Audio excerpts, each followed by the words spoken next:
I'm the Keystone Stitcher. Welcome back. Today is June 1st, 2023. And today I was supposed to give you a recap of my mania. And mania was to try to finish 2 pieces. 2. I ended up working on 8. I guess I wasn't in a monogamous mood for the whole month. So my plan was to finish a full coverage and a non-full coverage. So the first one was Fantail Bird, and this is what it was supposed to look like. The background was done in ecru, and I decided not to stitch that, hence not full coverage. I was stitching that color by color. This is where you saw it first. This was just, I think it was $9.39, pretty sure. Anyway, dark blue. And here's some of the stages it went through as I added color by color to complete each color. I worked on this for 6 days. So the 1st through May 6th. I just tried to say a different month. And in the end, here it is. So I'm really glad I didn't stitch the ecru. I prefer the white. And this is on an 18 count Aida. Now this frame, I don't know if you can see this, you have to put the pegs under it and you can't to attach the back, and you can't add any thickness. So for this one, I wasn't able to lace it or put it on any kind of board. So I just cut to size and stuck it in here so it's not stretched, it's nothing. Not my favorite way of finishing, but it worked for this. So here you can see, look at that face. I keep trying to figure out what he's thinking when I look at that face. So yeah, really, really happy. This frame, it's showing up more so on the screen than what it is, but this has a green tint to it. Not my favorite. I may end up painting it or something, but this is what I had on hand. So that's what I decided to use instead of buying anything else. Okay, so then I decided, let's get on to Mulan. And I worked on Mulan, and here's Mulan. Now here's what it's supposed to look like. It's already been gifted to my granddaughter. She got it about a week ago. So the day that I finished it and was giving it to her, I hurried up and filmed a clip, recorded a clip, and here's that now. Hello. All right, I'm back now to show you Mulan. I finished Mulan and I've turned her into a cushion. So here she is. Oh, let me see, maybe I can back up a little bit more, and there you go. So there's Mulan. She's all done. I will tell you that by the time I got into all these oranges over here, I'd already completed this side, came over to complete this side, and I was done. I could not wait for this to be done. I saved the lettering for last, and so that was fun. That once I knew that orange was done, I didn't care about stitching with white. So you can see there's Mushu. He wraps around her. And Creaky is up there. And my granddaughter's going to be here in just about an hour, so I need to do this real quickly. So because this is a cushion, I just finished it with this red. I don't know why. The red kind of matches the red up in this corner, but yeah, it definitely doesn't match the orange. But I am not a sewist or a seamstress, or I can quilt very simple things, nothing major. But I thought I would take you step by step and show you what I do differently for this to turn it into a cushion. So the first thing that I do is when I am securing my threads on the back, I will run my needle through 4 or 5 different stitches and then bring it back and run it through a couple more. And then I will leave a tail. So here's what I mean by leaving a tail. And the reason I do that is when it is complete, I add heat and bond to the back to lock in all those threads and make sure that they're not going to go anywhere. So now here's what it looked like when it was finished. And as soon as I finished it, I took it and I threw it in the laundry. Yeah, right straight into the washing machine. So I threw it into the washing machine and then I threw it into the dryer. And you may be wondering why I would do that. Well, the point is, this is going to a child, and that child has both a dog and a cat. It may get dirty. It's a cushion cover. You're going to wash a cushion. I don't want the stitched area to shrink after I've already pre-washed the backing, and the backing's not going to shrink. So that would make it a real mess if you did that. So I go ahead and I pre-wash it just to know that when this gets soiled, or if it gets soiled, and her mom needs to wash it, it's going to be safe. Okay, so then I put the heat and bond on. Now, if you don't know what heat and bond is, picture a piece of paper that has melted glue over the whole back of it. And I use the Ultra Hold for something like this. And so you lay it down, glue side on your material, and then you take a hot iron and just run over the paper until it melts off the paper and onto your project, onto your fabric. So I do that, and that's why I have those tails, because anything that is left, those little tails left, that glue is going to grab that and hold that. And then the cat, the dog, they're not going to snag this. This is going to be perfectly fine. Okay, so what do I do to assemble it then? As you see, I can put my hand in here. So I have, it's just a, it's not an envelope. What do you call it? A pocket pillow? And it's the simplest way of making a pillow, in my opinion. So I start off, I add the heat and bond, then I add the backing, and this picture's not the greatest because I forgot to show it to you. I forgot to take a picture of putting the backing in. So I add that white backing to the back of the stitch piece to hold that heat and bond in, and to make sure when it is washed later that the heat and bond, when it goes through the dryer, isn't going to glue itself to this fabric, and you're never going to be able to use it again as a pillow. But that also helps protect it, that it's not going to get snagged and it's going to damage anything. At that point then, I take this fabric and I cut it approximately 3/4 of the size, the height of this. So I cut it about the same size as what I want it to be, but I cut it just about 3/4. There's no set measurement. And then I make a seam. So here I press that in place, make a seam, and that will be this edge right here. And that way that won't come undone. That's all finished. Then I pin it all together. And I overlap. You can see here how I overlap. And then I just sew it all the way around. Then I trim and miter the edges, flip it around, and I stuff my pillow form inside. So Mulan, she's done. One more gift, ready to go. Yeah, one more project off my whip list. So back to the normal video. I'll see you shortly. Bye. What'd you think? She loved it. So that evening, she spent the night with me, and I have, because I moved into an apartment, I don't have a spare bed for her, but I did purchase an air mattress. She was so excited. She loves air mattresses. And so she curled up on the air mattress, and that pillow was right next to her. It stayed with her the whole time she was here.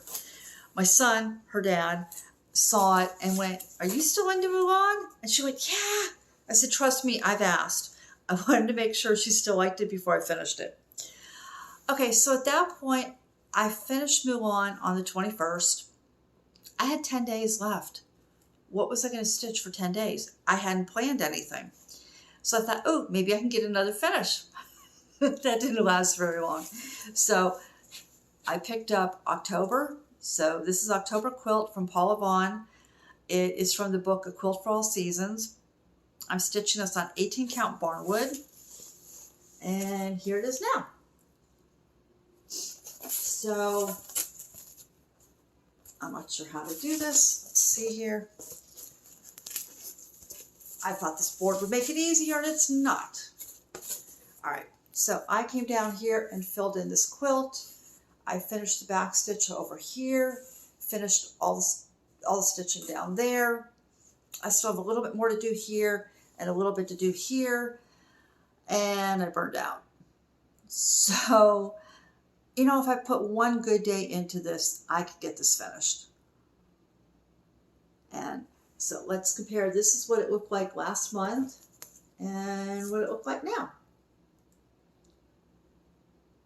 But, so with the Paula Vaughans, my problem is that they use the same symbol, they're colored, it's a color chart with symbols. So they use the same symbol for different colors. So you will have, for example, 300, and I think it's 436, and there's another brown, that are all this different shades of brown with white polka dots. But then you got to take the color key, because they're so close, and line it up to your chart and go, is this the one? Is this the one?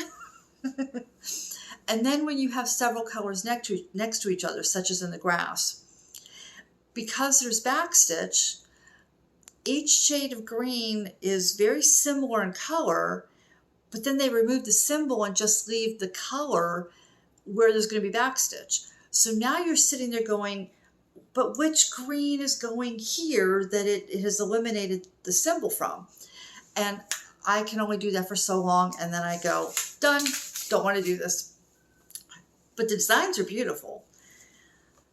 So because I knew I would burn out on that, I also needed a piece that I could work on kind of like my bonus stitching. So when my brain was done with that, I would be able to pick something else up that was easy.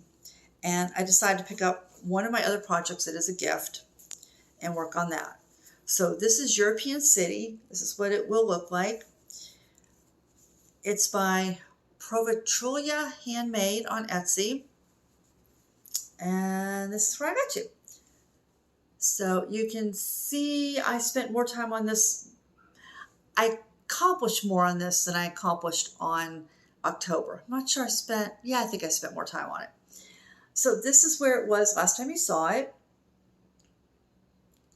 And this is stitched on a 14 count Aida that I dyed myself. This whole top was supposed to be stitched in different shades of white and blue in a half stitch to be the sky, and I decided I wasn't doing that. I liked my fabric, and so I thought the fabric simulated the clouds and the sky very nicely. I don't remember, this might have been royal blue that I used, but if you need to know, I can go look it up. So this third window is the dividing line between page 1 and page 2. This is a 4-page design, by the way. Everything on this side has been backstitched and finished, so page 1 is done. Page 2, I have to put a little bit more in here. There's one stitch up here, a little bit here, and then top of it bolting here, and then I can backstitch that, and that will be done. So that won't take long at all to do. But then we move down to the bottom, and it's the same. The bottom is just as tall as the top, only the top should have come to about here, because it's about 13 stitches higher than this stitch here. That, what do you call that? That top of that building. So if I had stitched all of that sky, it would have taken me a lot longer to do. Hence, I think the bottom's going to take me a lot longer. So that was European City. And I really did enjoy that. That was fun. But as I was working on that, I realized there was no way I could get that finished. And I felt like I needed something different. So I went and looked on Pattern Keeper to see where was I on each of my projects. And I realized I had 4 projects that had not reached 5%. Everything else is well above 5%. So I pulled those out and decided that I would work on those. And the first one is Stone Expression. This is by StitchingMoonDesigns. I was at 3.3%, and I'm now at 5.04%. And that's where I got to. So this is on a 20 count even weave that I dyed. I was dyeing some fabric, and I'd never dyed an even weave, so I just threw this in the dye. So there's where I am. You can see all those leaves coming in. And then this, when I was picking colors in here, I realized that was her leg. So this dark here is her hair. And then this is the little girl's leg that's on her forehead. So, you know, the hair and then the forehead, the leg on the forehead. So yeah, so this is where it was before, and here it is now. So that was fun. I enjoyed that. Here, let me show you. So that this gray down here is the top of one of the feet, and then the other foot comes down here. And this right here is the end of the first page. So we're getting close to a page finish. Well, not really, but that's where the page finish will be. So that was Stone Expression. So the next one that was close to 5% was Midsummer's Eve. The artwork is by Jennifer Taylor and is charted by Contemporary Cross. I was at 3.31%. I'm now at 5.02%. And there's that. So now this one is closer. So this right here is the end of page 2. And here's where it was before. So there's something to be said for color psychology. So when I was working on Mulan, and I got to all that orange, and I didn't save the orange for last. I saved all the letters that spelled her name for last. And that orange was just, I didn't want to stitch it. I hated stitching it. And it is said that oranges and reds, those fiery colors, can bring on anxiety, overstimulation, and even in some cases anger. Now I was nowhere near angry, but I did feel anxious isn't the word for it, but it was like, I can't get this done fast enough. I can't get this done. And I just needed to plow through that orange. Then when I got to this, blue is my color. I could have worked on that probably every day for the rest of the month. I was so enjoying picking different blues and working them across. Blue was so soothing. And can you pick up all those different shades if I bring it in? You see it's real dark at the top. And at the bottom, we're getting light and lighter here. And there's just so many beautiful blues in there. I think if I were working with navy blues, it wouldn't be as soothing. It had to be these shades. That is stitched on a 20 count Aida. I remembered, I almost didn't. And yeah, that was, now let me show you something really interesting. To show you the difference in sizes. Both of these are at 5%. This is one page. This is almost 2 pages. So I haven't even finished one page here and I have 5%. And I'm just closing in on a second page at 5%. So you can see this one, Stone Expression, is going to be so much smaller. That has less than 100,000, but I can't remember now if it's 80 or 90,000. This has 250,000. So yeah, that one's going to be much bigger. Okay, so the next one that I pulled out was Grackles. Grackles is by Omar, the artwork is by Omar Rayyan. It's charted by Heaven Earth Designs, and I was at 4.94%. I'm now at 5.36%. And here's Grackles. I can't see what you can see. Okay. So I had most of what you see in that bird done, but I decided to come down here and fill in everything at the bottom. And then right along his body, there were a couple of stitches that were also in here. So I added some stitches here. Then I came up here and I started filling this in to connect to the bird when I realized that, you know what, I was spending way too much time on this. I needed to move on to my next project. But I so love that. I can't wait to get more done on that. So that was Grackles. Grackles is stitched on a 20 count Aida. It's still going to be huge though. This is my largest piece. I have one larger that I've purchased but have not started. This is the largest piece that I have started. This has 270,000 stitches. So 20,000 more than Midsummer's Eve. So the next one I picked up was Masquerade. And I should have refigured the percentage. I was at 1.85%, but I needed to pull out a bunch of stitches. I ended up with 2.27%. And here's Masquerade. So here's what it was, what it looked like last time you saw it, which was quite a while ago. And let me show you what had to be done different. So in here, there were a lot of bluish gray. It was number 29. It called for number 23. And when I had been stitching that previously, I was putting that in and thinking, that's a gray. And it's not even a pale gray. I kept thinking that's not right. And I went and I looked at Pattern Keeper because I made a mistake one time. If you look at Pattern Keeper, when it highlights your symbol, it'll give you the number, the DMC number, and then in parentheses, it will tell you how many stitches are left.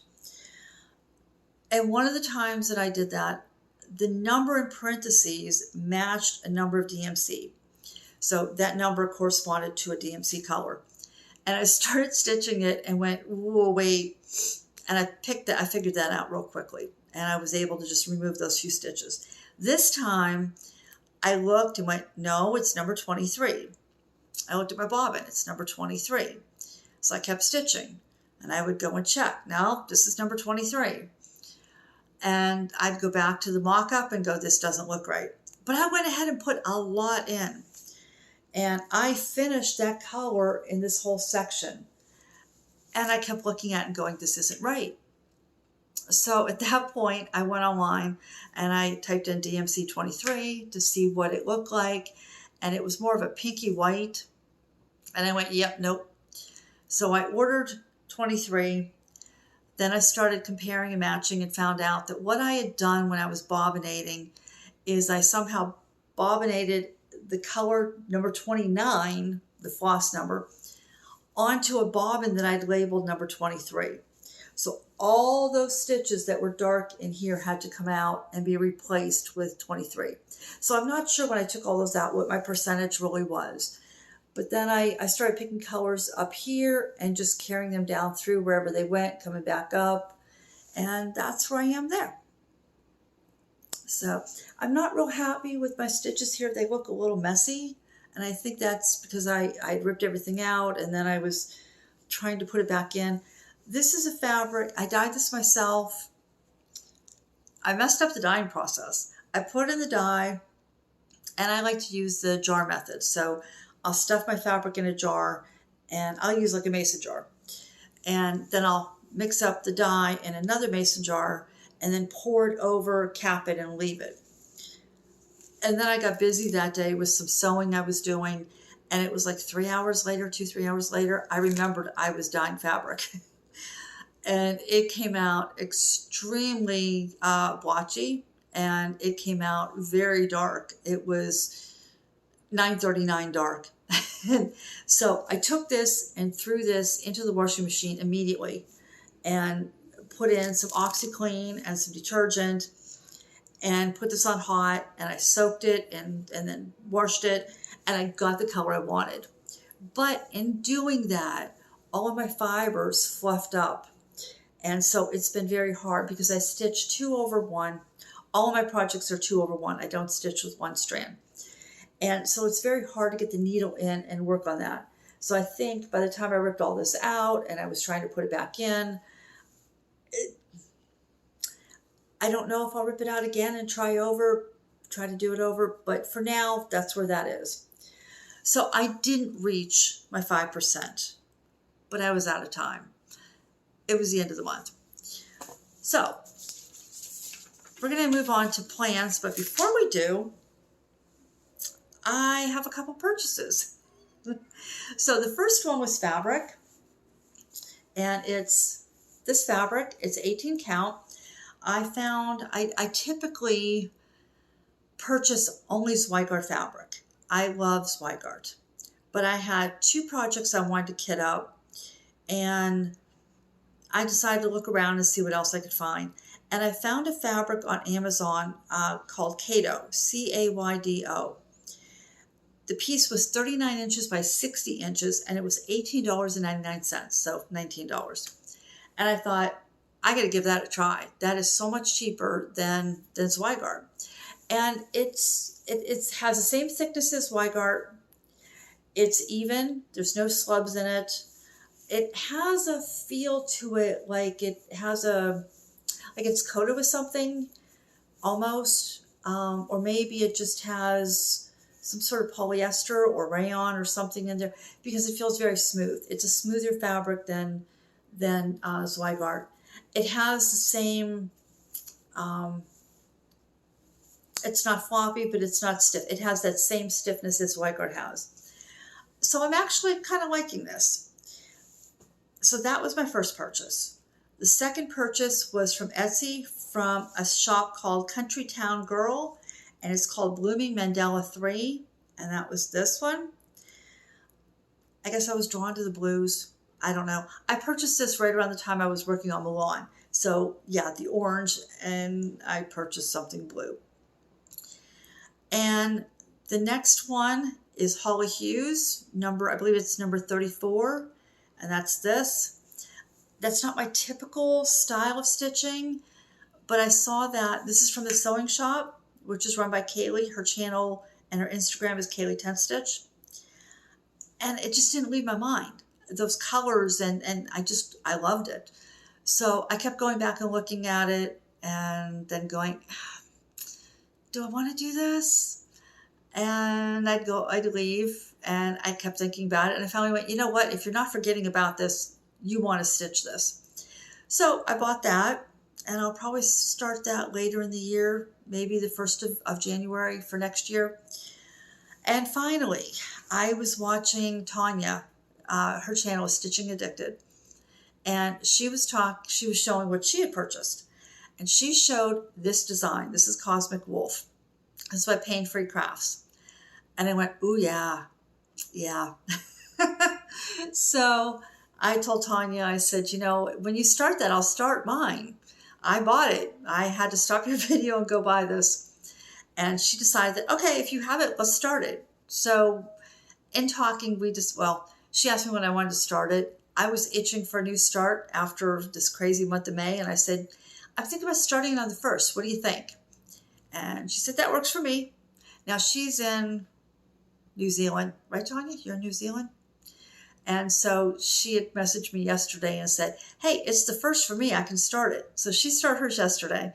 She's starting on the lower left corner with that tree. I'm not. Now, I don't have time today to stitch. Shortly after lunch, my grandchildren are coming over. They'll be here till morning. So at midnight, I waited till midnight. I picked this up and I put in 202 stitches. So I'm not starting in the top corner like I usually do. I'm not starting in the center. This is, I don't even know if I can show you all this fabric. So this, you can see I started gridding up here, and I carried the gridding down and down and down, and I'm on the 4th row and the 3rd and 4th row of pages. And then I had to grid all the way over until I got to page 7 across. I'm trying to fold this back up so I can show you. Before I was able to find where I would start. And you may be saying, why did you start there? So for this design, I decided I didn't want to be working in just that background forever. And this won't be a focus piece for a while. So I decided I wanted to start with the left eye of the wolf and then work my way out. So once I had the left eye in, then I could kind of work up and I could work off to the side.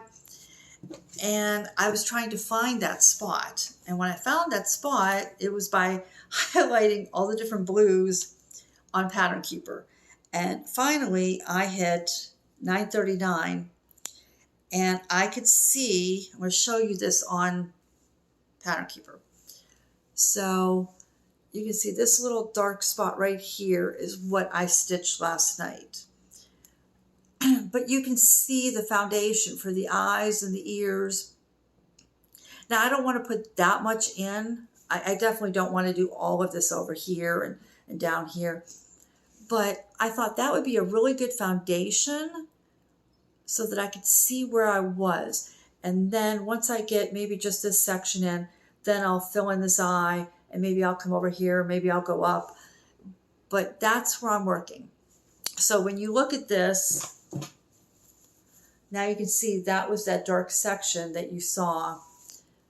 And this goes into the third row of pages. This is the fourth row of pages. Sorry, excuse me. So that's my new start. And I will work on this for probably 3 days this month and see how much I can get done. So that purchase went directly into plans. The rest of my plans, oh, I'm sorry, is to bring out European City. This is a gift, and I would really like to send this off to my friend. This morning I was reading. This morning I found out that my friend has been diagnosed with cancer. They believe they caught it early. They believe she'll be fine. But how I wish I had worked on this a little more steadily so that I could send this off to her, just to give her a boost as she's dealing with this. But she will, the end of June is when she goes in to have it removed. And who knows, maybe I will be able to get enough done on that I will be able to finish it. It will take a lot, but this morning when I found out about her cancer, it was, yeah, I want to finish this for her and just let her know that I'm thinking about her. So typically July is the busiest month that I have. I have a tickle in my throat, guys. I'm sorry. This year it's going to be June. I am so booked for the month of June. So we're going to work on Cosmic Wolf for probably 3 days. I'm going to bring in my European City. And then I'm going to bring in Alice and Snow White. I know that for sure. This is what Alice and Snow White will look like. Here's where it is now. It's too big to show on the screen here. So here's a picture I just took this morning so you can see where that is now. And so here it is. And you can see I had come up and I've done this whole third row of pages, which involved her eye. So now I need to come over here. I did bring some of the background down, and I need to finish her face, and then I'll just keep working down. I have 52,000 stitches left, and my original plan was to have this finished by June, but obviously there's no way this is getting done. But 52,000 stitches, if I divide that out, June, July, August, I can most definitely have this done by the end of August. So here's the two girls together. Aren't they adorable? This is a Heaven Earth Design piece. The artwork is by Jasmine Beckett Griffith. This is my last piece that is a gift. This is going to my granddaughter. And then everything you will see after that will be pieces that I'm doing for myself. After that, I don't know what else I will pull out. As you saw this month, it was totally unexpected. As the month progressed, I kept changing my plans. You know, let's work on finishing. I'm not in the mood to finish. Let's just increase my percentage on all my full coverage pieces. So who knows what I will finish, what I will pick up. It'll be a surprise for both you and me. And with that, I think that's probably all I have to show you today. So I will leave you. I hope you have a wonderful June.